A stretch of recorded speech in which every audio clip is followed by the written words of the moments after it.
previous class we discussed deadlock prevention, right? Deadlock prevention.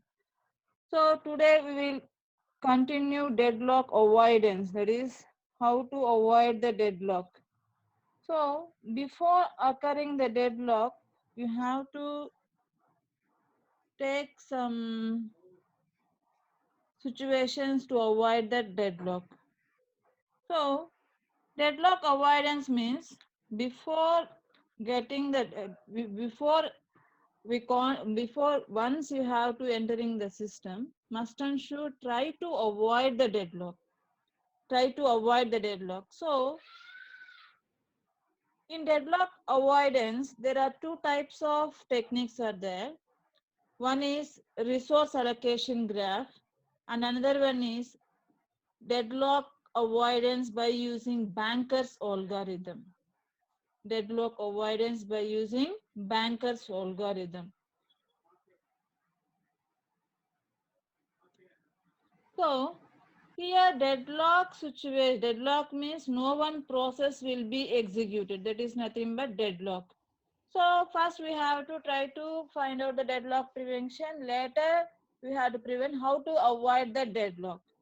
So here deadlock avoidance means it requires that the system has some additional information for that resources. The kernel must and should know the information about the resources, which process it will take that resources and which process will use that resources. If there are any resources is in availability, that the information will gather from the process and resources to the kernel. So here, what are the maximum number of resources for each process? So ఇక్కడ deadlock అనేది deadlock avoidance algorithm, it will be dynamically examines. So not at the static, it will be dynamically examines the resource allocation state to ensure that. So if the take one example for processes and resources, process set and resources, that in that particular resource allocation graph, if there is a deadlock means automatically circular condition is there. Circular weight condition. If there is no deadlock in that resource allocation graph, there is no circular weight.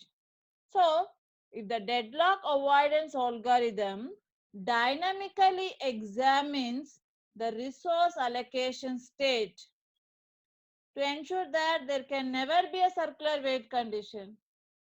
So once the deadlock avoidance algorithm is used into the resource allocation graph, it examines dynamically. At that stage, there will not be a circular weight condition. Why?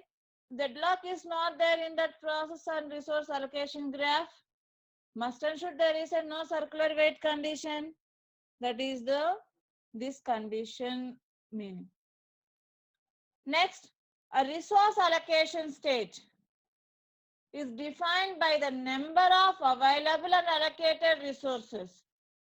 So resource allocation state is defined by the how many number of available resources are there and how many number of allocated resources to each and every processes.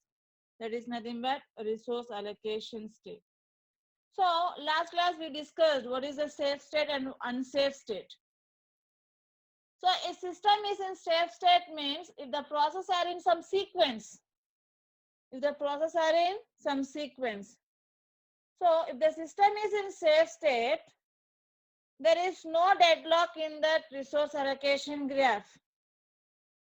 If the system is unsafe state, must and should there is a deadlock. Must and should means may or may not deadlock.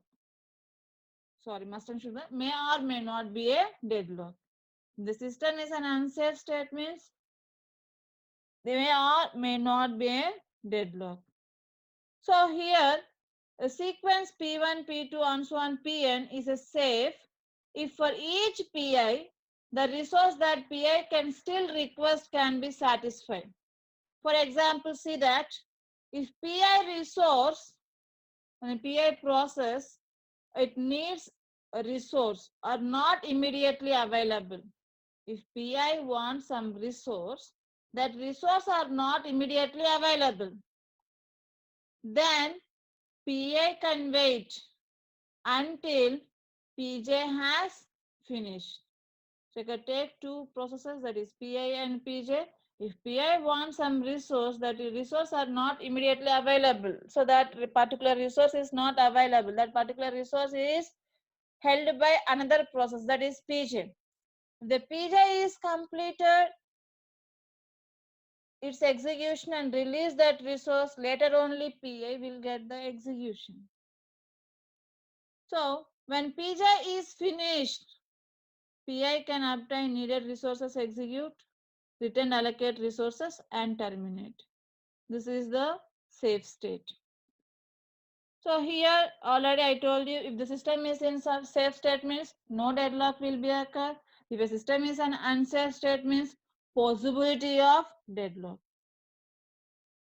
So here avoidance, how to avoid the deadlock. Ensure that the system will never enter an unsafe state. That is nothing but a deadlock situation rakunta. The system will ensure that will never enter an unsafe state. In our real-time example, so in our real-time example, so ఒక family ఉందండి, వేరే ఒక వాళ్ళ ఇంటికి guest వస్తున్నారు. So వాళ్ళు intimate చేశారు, మేము సండే వస్తామని సాటర్డే ఇంటిమేట్ చేశారు. బట్ వాళ్ళ ఇంట్లో సమ్ ప్రాబ్లమ్స్ లేకపోతే సమ్ ఫైనాన్షియల్ ప్రాబ్లమ్స్ అలా ఉన్నాయి. బట్ అలా చెప్పకుండా, సో ఈ సండే మాకు సమ్ అర్జెంట్ వర్క్ ఉంది, you will come from next Sunday. So here means we have to avoid that situation in panic. We have to avoid that situation. So వచ్చి ఇబ్బంది పడే కన్నా ముందే యూ హ్యావ్ టు, వాళ్ళు చెప్తున్నారు మేము ఈరోజు వస్తున్నామని చెప్తే, సో సమ్ ఫైనాన్షియల్ ప్రాబ్లమ్స్ కావచ్చు, లేకపోతే ఇంకొక ప్రాబ్లం కావచ్చు, so this week is not possible, so you will come on next Sunday. If you don't mind, if this week will not possible, we have some urgent work, so that's why we will come on next. Here we have to safe state we will reach. So that is nothing but we have to avoid that situation. That is nothing but here in systems also, if a process wants some resources, the kernel must and should know which how many processes are there, how many resources are there. So the kernel will fulfilling that request before entering into the deadlock situation. So for example, in our systems, so we have to, before the execution of a process, the system maintains some database. The system will maintain some database, that is additional information about processes and resources. That means how many maximum number of resources is required by a process. So there are so many number of processes are there. How many number of resources, that is maximum resources is required for a process, and how many resources currently allocate to a process. So in which order process will request the resources. So we want, so the system will maintain, the kernel will maintain this additional information for about resources and process. Why? Because the kernel will maintain which process we will want the resource. If that resources is available, it will allocate, or it will take the decision. The kernel will take the decision. So we will assign that resource to a particular process. If it is not a deadlock situation, we will allocate that resource to that process. Immediately the kernel will allocate. Otherwise, it will be some maintain not allocate that resource to a process. So why? Because if you allocate that resource to a process, if deadlock situation will occur, so we cannot avoid that later. That's why the kernel will take the decision of which resource have to allocate a process. So this is the maintain. The kernel will not grant the request immediately. There is a no deadlock will be occur, that request, it will immediately grant the request.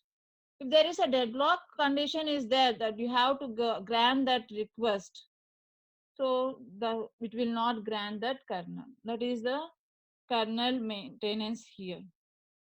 So resource banker, sorry, deadlock avoidance. And deadlock avoidance means we have to two ways we have to avoid the deadlock condition. We have two ways to avoid the deadlock condition. One is by using resource allocation graph. The second one is banker's algorithm. So resource allocation graph, and next one is banker's algorithm. So why we are using two types of deadlock avoidance algorithms means, already I told you a resource can contain one single instance couch or more than one multiple instances in a resource. A resource can contain only single instances. We will use a resource allocation graph algorithm. Whereas a resource can contain more number of instances. So we will use the banker's algorithm. Is it clear? Deadlock avoidance law, we will use two types of algorithms.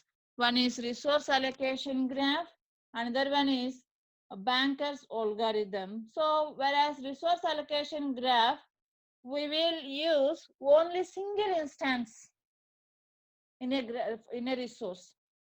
Whereas banker's algorithm, we will use a multiple number of instances in a resource. That is nothing but banker's algorithm and resource allocation graph algorithm. So first we will discuss deadlock avoidance by using resource allocation graph algorithm. Deadlock avoidance by using resource allocation graph algorithm. And like a deadlock deadlock avoidance means before entering the deadlock, we will avoid the deadlock situation. So by using resource allocation graph, so already in previous class we discussed what is a resource allocation graph. What is a resource allocation graph? Resource allocation graph can contain set of vertices and set of edges. So set of resources and set of processes. So see here, this is a resource allocation graph. So it contains two processes and two number of resources, that is R1 and R2. Two processes and two resources.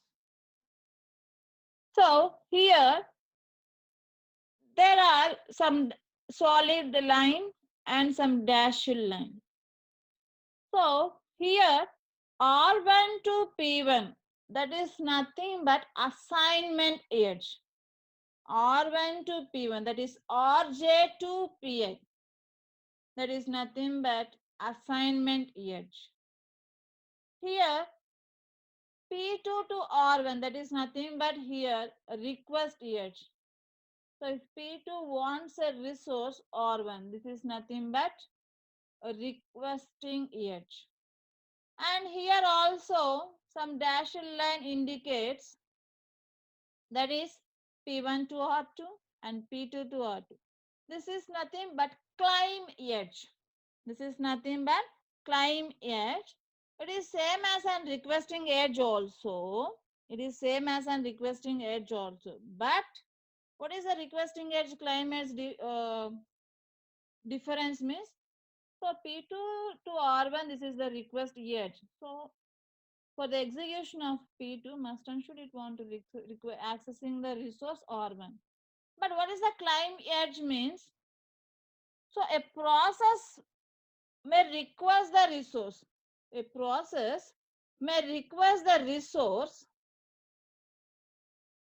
The resources are used in future. A process may request the resource. That resource is used in future, not now. But P2 to R1, now it will be execute that process, it wants to R1. That is the main difference between R1 chip, climb edge and request edge. Is it clear? Climb edge and request edge. Is it clear? What is the difference between claim edge and request edge? So next, so in future, P1 and P2 wants the resource R2. That why we will take it as these two request edges are mentioned as claim edge. So once you have to, this resource will be accessed for P2. This resource will accessed for P2 now at itself. So if P2 accessing, that is the kernel must and should identify if that resource is free. Okay, so if that resource is allocated to P2, if that resource is allocated to P2, the system will go to the deadlock situation or not. The kernel first analyze that problem. If that problem is not there, means it will immediately, the kernel will immediately grant that request to the process P2. So once you have to allocate the resource to P2, once the allocate the resource to P2, then what it gets here, the claim edge will convert it into request edge. The claim edge will convert it into the request edge. So see this. So ఇప్పుడు ఏమవుతుందండి, ఇప్పుడు దీనికి కానీ R2 అనే resource P2కి assign చేసాం, that is assignment edge.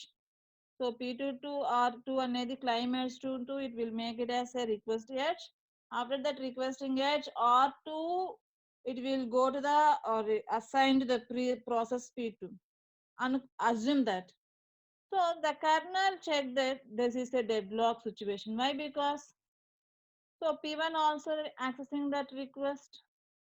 So you have to allocate that resource P2, but this process will execute automatically. It want the resource R1 also, but it will not. The R1 must and should held by P1. So no one process will be executed. So once R2 is going to the assignment edge, that is P2, ante ikkada em avutundi this the, so here assignment edge from R2 to P2 is there is a deadlock situation will occur. So the kernel will not grant that request. Why? Because if you have to allocate, the kernel will allocate that request that R2 to P2, that is assigned. So there is a deadlock situation algorithm, deadlock situation will occur. That's why the kernel will not grant this permission. If the resources is availability also, the resources is availability also, the kernel will not grant the permission, that is request from R2 to P2. Why? Because if you have to allocate, you have to give the assignment edge from R2 to P2, there is a deadlock situation will occur. So that's why the process will not, the kernel will not allocate that permission.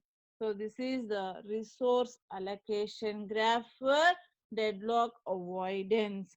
So we have to fulfilling the request in future, deadlock situation will not occur. The kernel actually will not grant the request. So if there is a deadlock situation will occur. So that is nothing but resource allocation graph by using deadlock avoidance by using resource allocation graph. So if a process PI request RJ, then request edge converted to assignment edge. So how it will be, when it will be converted means, so it does not form a cycle. It does not form a cycle. So once it will form a cycle means there is a deadlock situation. At that time it will not allocate that permission. That is nothing but resource allocation graph for deadlock avoidance. See here. So here climate. So climate is nothing but we have to PI to RJ indicate that process PJ may request resource RJ. It is represented by dashed line. It is represented by the dashed line. And climate converts to request edge when a process requests a resource. So once there is a, in future it will wants to this resource at that time, so it will allocate the resource to a process means, or if the kernel will check there is a deadlock situation or not. If it is not there means it will allocate or grant the request to that resource to P2. If it is a cyclic form means it will not allocate that resource to that process. So when resources must be claimed a prior in the system. A resource must be allocated in a priority in the system. This was a resource allocation graph for deadlock avoidance. Is it clear? Resource allocation algorithm is the example of resource allocation graph for deadlock. So that is, see here, I will told you now. So here R2 will assign the resource to P2, that is R2 to P2 given as an assignment edge. Assignment edge. R2 will given to an assignment edge. Here is a deadlock state. See, this is a circular weight. So P1 is executing means it will access, it must and should, if P1 executed, must and should, it wants the resource R2. But P2 execute and must and should it want to R1. No one process will release the resource. So here unsafe state will occur. So that's why the kernel will not grant the permission here. If the resources is available also, the kernel will not grant the permission immediately to the process P2. So for that purpose only, the kernel will not allocate this permission. So why we are putting here like this means, we say it is an unsafe state. So the next concept, that is nothing but Banker's algorithm. Deadlock avoidance by using Banker's algorithm. Deadlock avoidance by using Banker's algorithm. So by using Banker's algorithm, so why we will use the Banker's algorithm is a resource can contain multiple instances. A resource can contain multiple instances. For that purpose, we will use deadlock avoidance by using the Banker's algorithm. So here must ensure each process must a priori claim the maximum use number of resources. Maximum using a number of resources. And also it is the simplest and most useful model requires that each process declared a maximum number of resources it may need. So that means a process declared how many maximum number of resources that it may need to into the execution for that process. And deadlock avoidance algorithm is nothing but here ensure that the system will never enter on an unsafe state. So what is the deadlock avoidance? The system will never enter an unsafe state. That is nothing but deadlock avoidance. So here, when a process requests a resource, it may have to wait. When a process gets all its resources, it must return them in a finite amount of time, not an infinite finite amount of time. So when a process gets, so ఒక process కావాల్సిన resources అన్ని it will get at the same time. So it must return its, the process will execute that, the process will execute in time and it will return some finite amount of time. So see, this is the Banker's algorithm. First and should,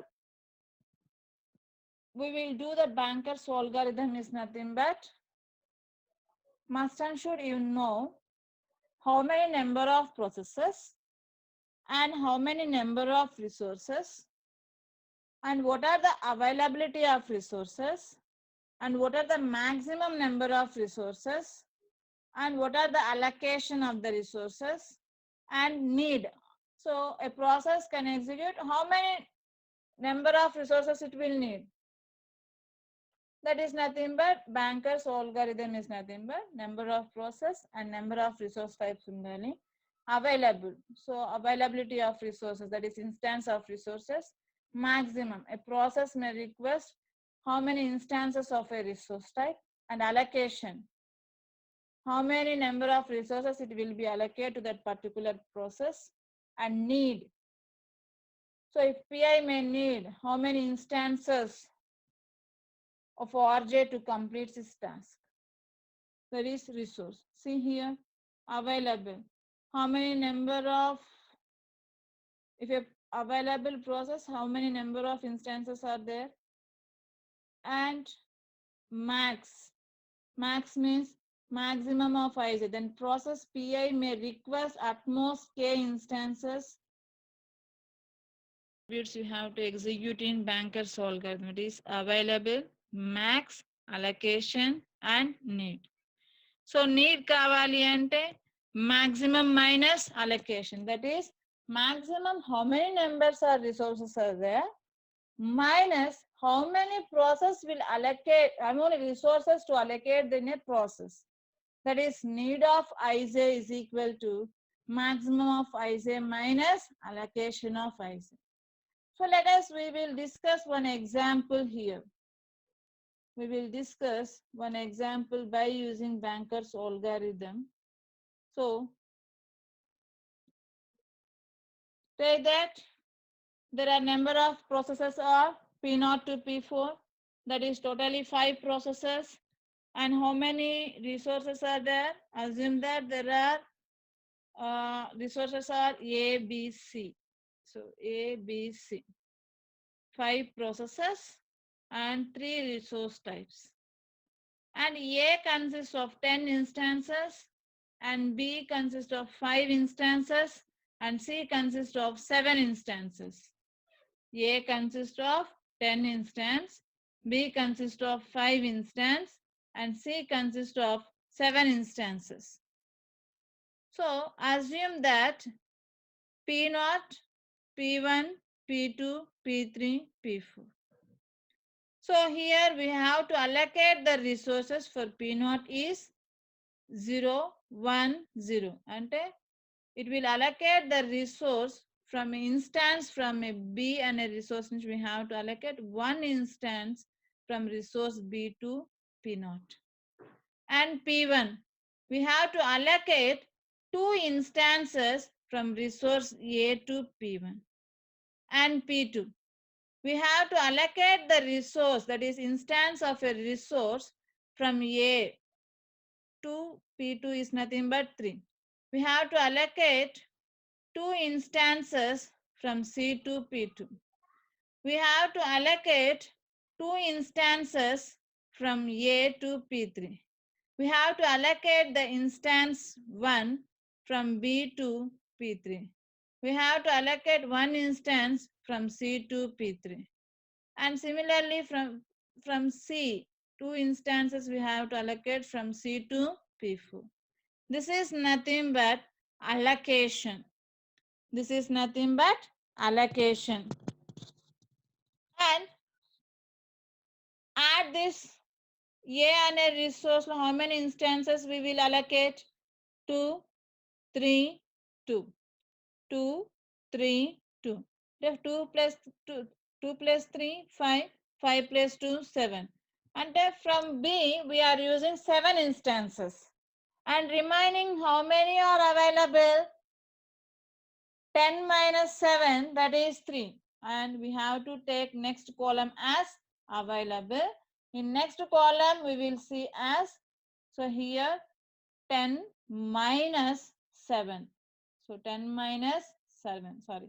10 minus 7. 10 minus 7 means 3. And from B, how many instances we will use? 1, 2. So from B contain how many instances? B, 5 instances. Totally how many instances here? 5 instances. We will use 2 instances from that B resource. So 5 minus 2, 3. So B is available. How many resources are there? 3 resources. And C, So C contain how many instances from the resource C we are used here? 5. So totally how many instances in C? 7. So 7 minus 5, 2. Availability is nothing but 332. Availability is nothing but 332. So here maximum. So how it will get the value, maximum value? Maximum. So P naught, the maximum value is 753. And P1, 322. And P2, 902. And P3, so sorry, P3 will value is maximum value 222. And P4 is nothing but P4 is nothing but 753. Sorry, 1 second. 902. 222 and here 433. How these values we are getting? What is the maximum values from that process is nothing but. So we have to analyze.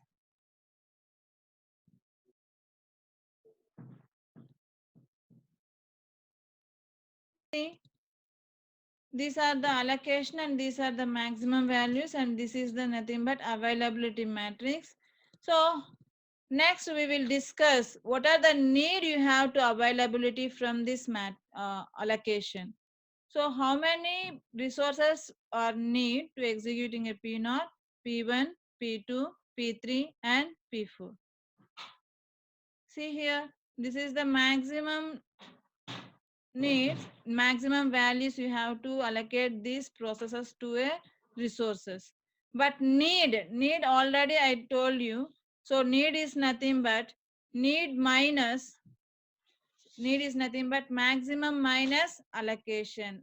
Need is equal to maximum minus allocation. So here maximum minus allocation. Maximum minus allocation. So 7 minus 0, 7, 5 minus 1, 4 and 3 minus 0, 3. So P naught need the resources 7, 4, 3. P naught need the resources 7, 4, 3. And here see P1. So P1, how many resources it will need? Maximum minus allocation. Maximum minus allocation. So 3 minus 2, 1, 2 minus 0, 2, and 2 minus 0, 2. So 1, sorry, 3 minus 2. So 1, 2, 2. 1, 2, 2. And next one, see here, 9 minus 3, 6. 0 minus 0, 0. 2 minus 2, 0. That is 602. Sorry, 600. So it will require 600. And see here, 211 and 22. So 2 minus 2, 0. 2 minus 1, 1. 2 minus 1, 1. So 0, 1, 1. 0, 1, 1. Next P4. 4 minus 0, 0. Next 3 minus, sorry, 4 minus 0, 4. 3 minus 0, 3. 3 minus 2, 1. That is 431. That is 431. So this we have to need the